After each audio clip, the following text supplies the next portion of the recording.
a través del petróleo.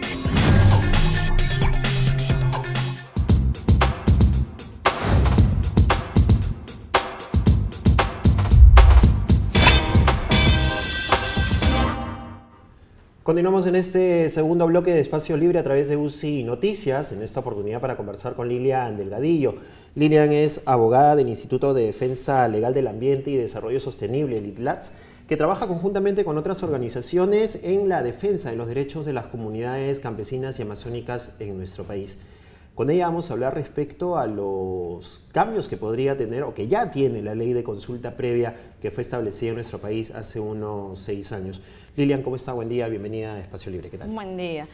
Sí, me gustaría ubicarnos en principio en el tema de la jerarquía de normas en nuestro país. Primero, tenemos que tener en cuenta que tenemos la Constitución política como rango mayor rigiendo a nuestros ciudadanos en el Perú. Segundo, tenemos a las leyes. En tercer lugar, tenemos a los decretos legislativos y en último lugar, tenemos a los actos administrativos.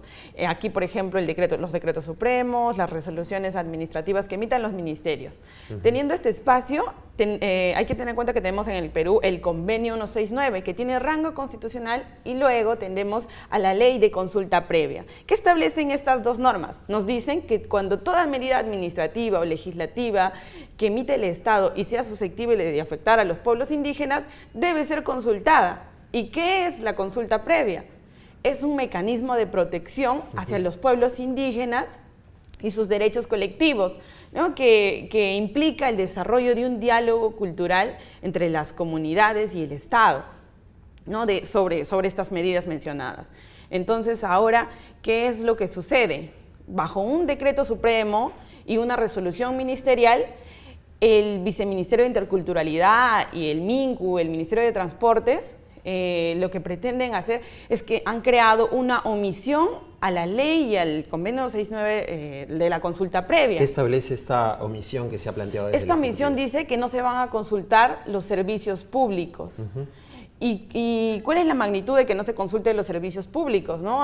Suena servicio público, la instalación de una posta, la instalación de un colegio, ¿no? Suena un ducto de agua potable, una tubería de agua potable, ¿no? Por supuesto, suena agradable. Debería ser inmediato. Claro, debería ser inmediato, suena agradable. Sin embargo, la magnitud aquí es mayor, porque estamos hablando de que también un servicio público para el MTC e interculturalidad configura la construcción de una carretera en áreas naturales protegidas, en territorio de selva, la construcción de una línea de transmisión eléctrica que no va a beneficiar a ninguna población indígena, sino más bien a la ciudad de Iquitos. Y estamos hablando también de la construcción de una hidrovía amazónica que va a constituir prácticamente la toma de 4 ríos, el río Guayaga, el río Amazonas, el río Ucayali, que abarca mucho más territorio indígena, abarca la cosmovisión, afecta la cosmovisión de los pueblos que se desarrollan en esos espacios geográficos. Por ejemplo, tenemos a la cultura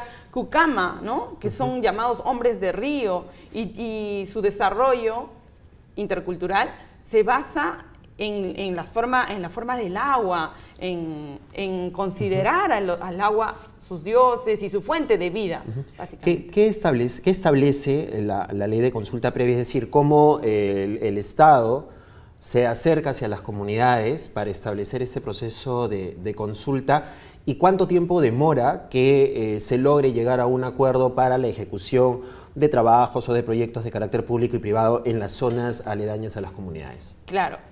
¿Quién se debe acercar a informar sobre estas medidas legislativas, administrativas que afecten a los pueblos indígenas? Debe ser el Estado a través del Viceministerio de Interculturalidad y el ente que va a ejecutar el proyecto, ¿no? Y en este caso, este proceso de interculturalidad, de diálogo interculturalidad, llamado consulta previa, dura 120 días. Estamos hablando más o menos de 4 meses, ¿no? 120 días hábiles. 120 días. Okay. Estamos hablando de este espacio de tiempo en el que se debe desarrollar una consulta previa con la interculturalidad que denominamos.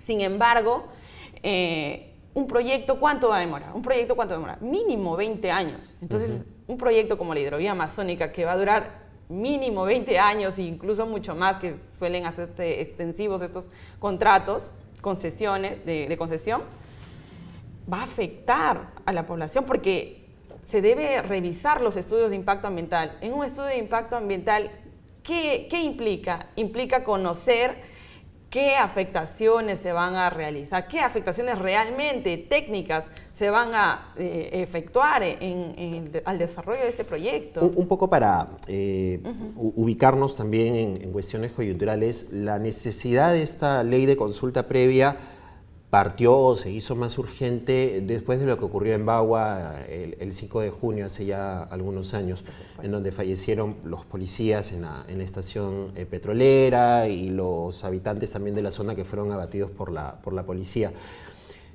Y ahí hubo un conflicto porque precisamente no hubo un acercamiento por parte del Estado ni tampoco una explicación de qué era lo que se quería hacer en esta zona de Bagua. Este tema de la hidrovía que se pretende o que ya se está iniciando la construcción, ¿qué zonas afecta? ¿Qué regiones afecta? ¿A cuánta gente estamos hablando que podría afectarle el impacto ambiental que puede traer esta construcción? Nosotros consideramos que la cantidad es invaluable. No tenemos una cantidad exacta porque se trata de 4 ríos en la a lo largo de la Amazonía, ¿no? Los ríos, la población que vive alrededor de los ríos Amazonas, la población alrededor del río Guayaga, la población alrededor del río Ucayali. Entonces, es una afectación prácticamente invaluable y sí, este derecho se ha ganado, como muy bien dices, luego de una lucha indígena, ¿no? Después de Bagua, ahí se emitió la ley de consulta previa. Sin embargo, luego en el 2012 se establece un reglamento de consulta previa que justamente tiene esta excepción a la consulta previa que no previeron las comunidades indígenas. Sonaba indefenso. Pero actualmente ya vemos, estamos hablando de un megaproyecto que estaría en este supuesto de sección a la consulta previa, el megaproyecto de la hidrovía amazónica. Un poco para localizar también a la gente que nos está viendo, es como si de pronto en el Parque Kennedy, debajo del Parque Kennedy en Miraflores, se supiera que hay posibilidad de encontrar petróleo y se hace todo el trabajo de exploración, de explotación, y hay un montón de gente alrededor. Claro. ¿No? Un poco para que se hagan la idea de qué es lo que podría ocurrir con este tipo de proyectos que afectan a las comunidades, ¿cierto? Claro que sí, entonces es una magnitud. Cuando vas a desarrollar este tipo de proyectos, ¿qué requieren? Requieren un estudio, y este estudio se denomina estudio de impacto ambiental. Ahí se establece qué efectivamente compensaciones, indemnizaciones, en caso de afectaciones se podrían dar. Entonces, ¿quiénes deben participar en este estudio de impacto ambiental? No somos todos los ciudadanos, y en el caso de las poblaciones indígenas, ellos deben participar en ese estudio de impacto ambiental. Lo que queremos es que se consulte el estudio de impacto ambiental, porque ahí se van a establecer qué es las consecuencias que va a traer la construcción de este hidrovía. Ahí también hay una polémica, ¿no? Porque la gente podría pensar, ¿qué importa más? ¿El beneficio económico del país o la afectación de un grupo de pobladores que finalmente podrían ser trasladados o de peruanos que podrían ser trasladados a otra zona? Claro, es una polémica, sin embargo ellos también son ciudadanos, no caigamos nuevamente en esas patinadas palabras que decía Alan García. Ciudadanos de segunda. Exacto, ciudadanas de segunda, ellos también tienen un desarrollo y respetemos su desarrollo cultural, su desarrollo étnico y cultural, ellos tienen una forma de vida, ¿no? Y es en el río. Entonces sí está bien, no hay oposición a que se desarrolle este proyecto de hidrovía amazónica, sin embargo tiene que ser consultado con el consentimiento, con el acuerdo de esta población, conversar, un acercamiento, no impuesto, no queremos imposición. Finalmente, Lilian, ¿se han acercado ustedes y las organizaciones de las comunidades a conversar con el Congreso de la República, con el Ejecutivo a través del Viceministerio de Interculturalidad para tratar de derogar estas normas o de evitar que existan estas emisiones? Por supuesto, en todo momento las poblaciones indígenas, las organizaciones, estamos en contra de estas irregularidades. Sí nos hemos acercado a intentar conversar con la interculturalidad, con el MTC en su oportunidad. Sin embargo, hemos encontrado evasivas, no tenemos respuestas, ¿no? Y hemos quedado ahí en el aire. Y no estamos de acuerdo relativamente con esto, ¿no? Muy bien, entonces ayudaremos todos para que el Congreso de la República y el Viceministerio de Interculturalidad puedan escuchar estos pedidos. Lilian, muchas gracias por estar con nosotros. Gracias. Muy amable a ti y a los amigos de IDLATS que nos han acompañado en este día. Muchas gracias, amigos. Llegamos al final de nuestro programa. Ya saben que pueden encontrar el archivo de este programa a través de las redes sociales en ucinoticias.pe, en facebook.com y también en otras redes. Agradecerle al equipo de producción de UCI Noticias por la posibilidad de llegar hasta sus hogares.